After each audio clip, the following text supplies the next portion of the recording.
Characteristics of carbohydrates in general carbohydrates are white solids. अमूमन तौर पे जितने भी आपके कार्बोहाइड्रेट्स हैं ये वाइट सॉलिड्स होते हैं और ये आपको व्हाइट कलर के नजर आते हैं। They are sparingly soluble in organic liquid. जितने भी आपके ऑर्गेनिक लिक्विड हैं जिस तरह बेंजीन है, इसके अंदर जो कार्बोहाइड्रेट्स हैं वो बहुत कम मिकदार के अंदर डिसॉल्व होते हैं।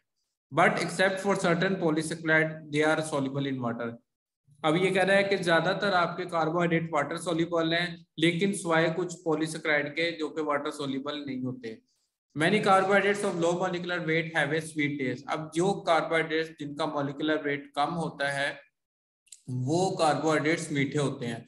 जिस तरह ग्लूकोज है, मैं आपको एग्जांपल देता हूं कि ग्लूकोज जो है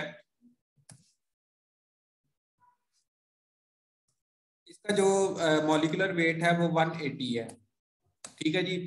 अब स्टार्च जो है, ठीक है, इसका मॉलिक्यूलर वेट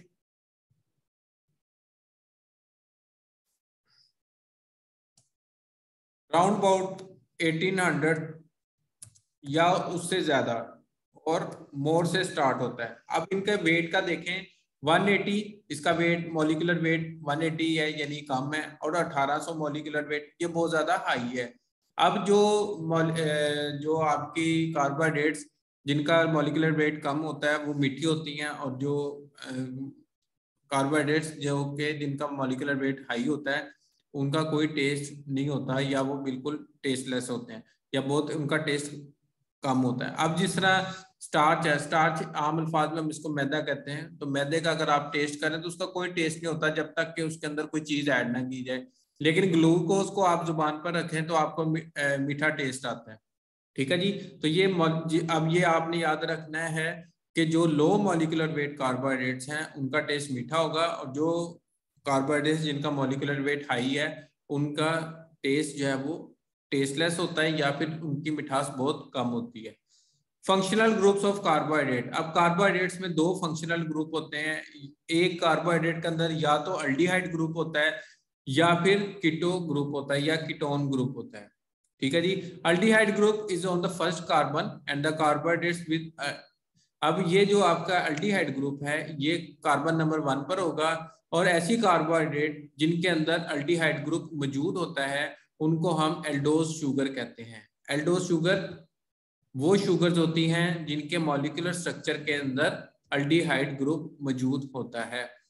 अब कुछ कार्बोहाइड्रेट्स हैं और अगर उनका स्ट्रक्चर देखें तो उनमें कीटोन ग्रुप होता है। कीटोन ग्रुप मैंने आपको लास्ट टाइम भी बताया था कि अगर फर्क करें आर को हम सपोज कर लेते हैं यहाँ पर कोई एक लेट्स सपोज कोई भी मॉलिक्यूल है, दो मॉलिक्यूल्स के दरमियान अगर ये CHO लग जाए, CHO ये रिप्रेजेंट करता है कि आपका जो ग्रुप है ये कीटोन ग्रुप है। मैं हाईलाइट आपको लिए कर रहा हूँ, ये जो C डबल बॉन्ड O और H, ठीक है, दो मॉलिक्यूल्स के दरमियान जब C डबल बॉन्ड O मौजूद होता है इस तरह के ग्रुप को हम कीटोन ग्रुप कहते हैं। और ऐसी कार्बोहाइड्रेट्स जिनके अंदर कीटोन ग्रुप मौजूद होता है हम इन शुगर्स को हम कीटो शुगर या कीटोसिस कहते हैं।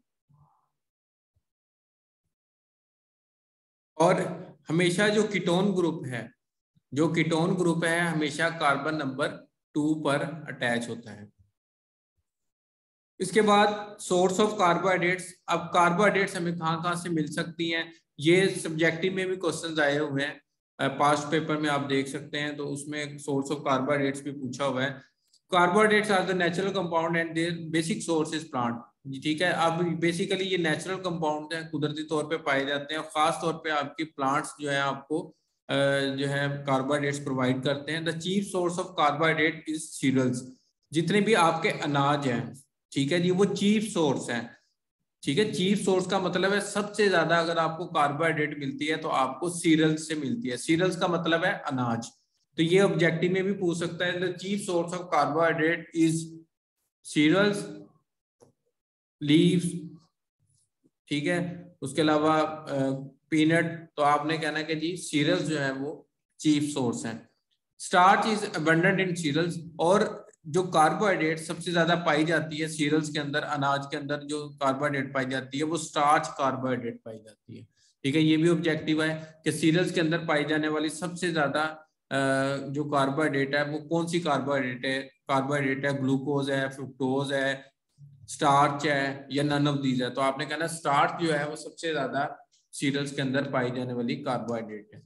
The other source of carbohydrates is vegetable source में देखें, पोटैटो जो है ये आपको कार्बोहाइड्रेट्स प्रोवाइड करता है, कैरेट, बीन्स वगैरह। उसके अलावा लेग्यूम्स में पीनट्स, लेंटिसल्स होते हैं, दालें वगैरह, ये भी आपको जो है देती हैं कार्बोहाइड्रेट्स। उसके अलावा फ्रूट्स में both sweet and non sweet fruits provide carbohydrate. जितनी भी स्वीट फ्रूट्स हैं, जितने भी स्वीट फ्रूट्स हैं या नॉन स्वीट फ्रूट्स हैं, वो तमाम कार्बोहाइड्रेट्स देते हैं। इसकी आपको एग्जांपल मैं ऐसे दे सकता हूँ कि लेट्स सपोज आप कोई फल लेने जाते हैं और उसको टेस्ट करते हैं, आप कहते हैं ये जो फल है ना फीका है, इसके अंदर मिठास नहीं आ रही।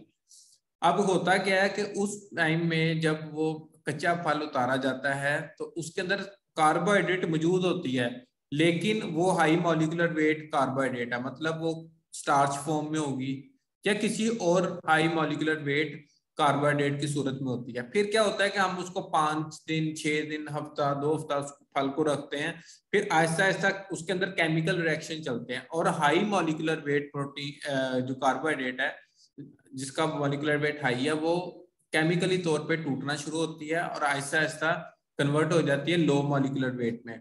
फिर आप उसी फल को हफ्ते बाद या 2 हफ्ते बाद इस्तेमाल करते हैं, उसके अंदर मिठास आ जाती है। वो किस लिए आती है कि उसके अंदर लो मॉलिक्यूलर वेट कार्बोहाइड्रेट्स ने अपने आप को जो है हाई मॉलिक्यूलर वेट ने अपने आप को लो मॉलिक्यूलर वेट कार्बोहाइड्रेट्स में कन्वर्ट कर लिया होता है। फिर आपको फ्रूट्स के अंदर मिठास आना शुरू हो जाती है। तो ये आपने ये भी ऑब्जेक्टिव आ सकता है कि बताएं कि वो जो कौन किस तरह के फ्रूट्स जो हैं वो आपको कार्बोहाइड्रेट्स प्रोवाइड करते हैं, स्वीट, नॉन स्वीट, बोथ या नन ऑफ दिस। तो आपने बोथ को लगाना है कि स्वीट और नॉन स्वीट फ्रूट्स जो है वो कार्बोहाइड्रेट्स प्रोवाइड करते हैं। चेन और cyclic structure of carbohydrates. Carbohydrates जो है ना हमेशा जब एग्जिस्ट कर रहे होते हैं ना तो ये अपने आप को अपनी चेन फॉर्म्स को कन्वर्ट कर लेते हैं साइक्लिक फॉर्म्स में, यानी कार्बोहाइड्रेट्स जो है ना, लेकिन जो इनकी जो फॉर्म्स है हमेशा इक्विलिब्रियम में होती है। ये नहीं है कि अगर एक ग्लूकोज है, ठीक है, अगर वो चेन फॉर्म में है या साइक्लिक फॉर्म में है वो सारी जिंदगी वो चेन या साइक्लिक फॉर्म में ही रहेगी। नहीं, ऐसा नहीं होता, बल्कि जो है ना ये इंटरचेंजेबल होते हैं, टाइम टू टाइम ये अपने फॉर्म्स को कन्वर्ट करते रहते हैं। और यहाँ पर C6H12O6 का फार्मूला, ये चेन फॉर्म में ग्लूकोज का फार्मूला हाईलाइट किया मैंने आपके सामने, ठीक है। और इसी तरह आपका साइक्लिक फॉर्म के अंदर भी जो है लिखा होगा ग्लूकोज का फार्मूला, ये आपका साइक्लिक फॉर्म में। इसी तरह आपने ड्रॉ करना है, इसी तरह आपने लिखना है अगर आपको क्वेश्चन आ जाता है। Occurrence of carbohydrates. Carbohydrates are the second most occurring substance in nature after water. पानी के बाद दूसरे नंबर पे सबसे ज्यादा पाए जाने वाला जो मॉलिक्यूल है या कंपाउंड कह लें वो सबसे ज्यादा कार्बोहाइड्रेट्स पाई जाती है। यानी वाटर सबसे ज्यादा दुनिया में पाया जाता है, उसके बाद दूसरे नंबर पे सबसे ज्यादा पाई जाने वाली चीज वो कार्बोहाइड्रेट्स है। अब रीजन क्या है? The surprising quantity of carbohydrates can be known by considering the point that the cell wall of the plant is made up of cellulose that is 50 to 80% of the dry weight of plant.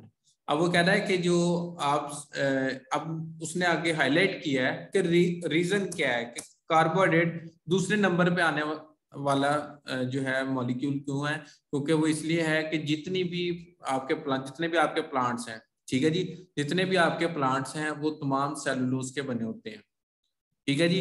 और जो अगर हम एक plant का wait कर लें, ठीक है, एक पूरे दरख्त का वेट करते हैं, उसको ड्राई करते हैं, ड्राई करने के बाद मुख्तलिफ कंपाउंड्स चेक करते हैं, तो हमें पता ये लगता है कि तकरीबन 50 से 80% जो प्लांट है वो सेलुलोज का बना हुआ है, और सेलुलोज बताते खुद एक कार्बोहाइड्रेट है, ठीक है जी। तो आप देख रहे हैं दुनिया के अंदर कितने जो है दरख्त पाए जाते हैं, ठीक है जी, और उन दरख्त के अंदर कार्बोहाइड्रेट्स मौजूद हैं सेलुलोज की फॉर्म में। तो इसलिए कहा जा रहा है कि पानी के बाद सबसे ज्यादा पाए जाने वाला जो कंपाउंड है या मॉलिक्यूल है वो कार्बोहाइड्रेट है।